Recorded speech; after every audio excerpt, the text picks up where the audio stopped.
Well, it is time for Tech Tuesday, and the makers behind Hummer are expanding their line of vehicles, but this time they're focusing on two wheels. Oh, okay. Plus, we're digging into changes coming to Twitter. A lot of people confused about what could be happening to the social media service after Elon Musk's takeover. Joining us live with some of the answers to that and more is our tech expert, Greg Nibbler. Good morning, Greg. Good morning. Yeah, Twitter. I mean, just like everything with Elon Musk, it can get really confusing really quick. So I just want to kind of highlight some things we know that have happened and some possible things that are going to happen. So Elon is completely in charge of Twitter now. There's a filing yesterday just making it official. The board of directors is gone. He is CEO. It ends all with him. So it's his baby now.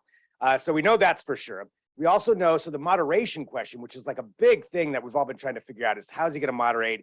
Who's he going to let back on? He said he's going to form a moderation council with different viewpoints and that nothing will happen until then. But again, going back to the first thing, he's still CEO, he's in charge, so that could change as well. But he said there's not going to be changes to moderation until then.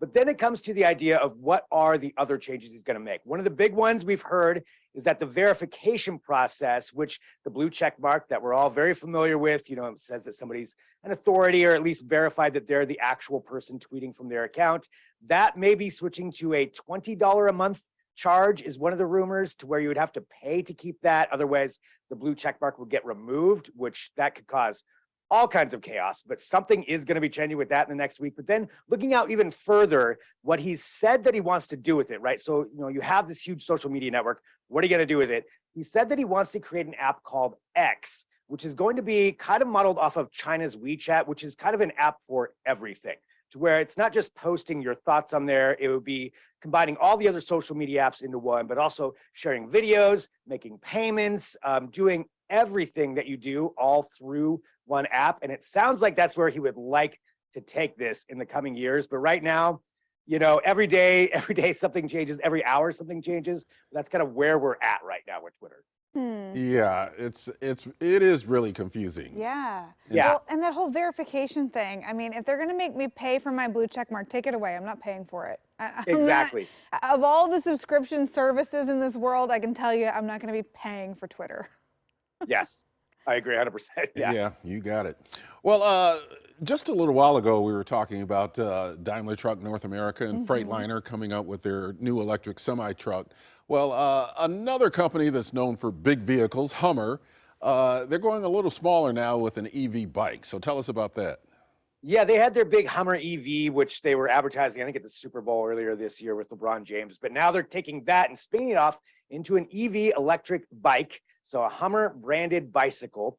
They're saying this thing's going to be pretty powerful, just like the rest of their stuff. So it's going to have a 17-hour battery. You can upgrade to a 21-hour battery on it. It's going to have 3 different modes: a cruise mode, which is, I believe, a rear-wheel drive; a traction mode, which is front wheel; and then something called Adrenaline, which is an all-wheel drive electric bike that they're claiming you're going to be able to take on-road, off-road, wherever you want to go with this thing. It goes up to 28 miles an hour, probably faster if you're going downhill. So it's a pretty powerful bike that they're getting into this, and the price is going to be $4,000 on it. So that's a little bit of a sticker shock on there, although for electric bikes, things can get that expensive, and that'll be coming out in December. But I think this is just like the first wave of a bunch of companies getting into electric bikes. We see electric vehicles really expanding rapidly. Electric bikes, that's kind of an untapped market to an extent, and I think you're going to see more stuff like this. But yeah, if you want a Hummer electric bike, you can pre-order it right now for $4,000.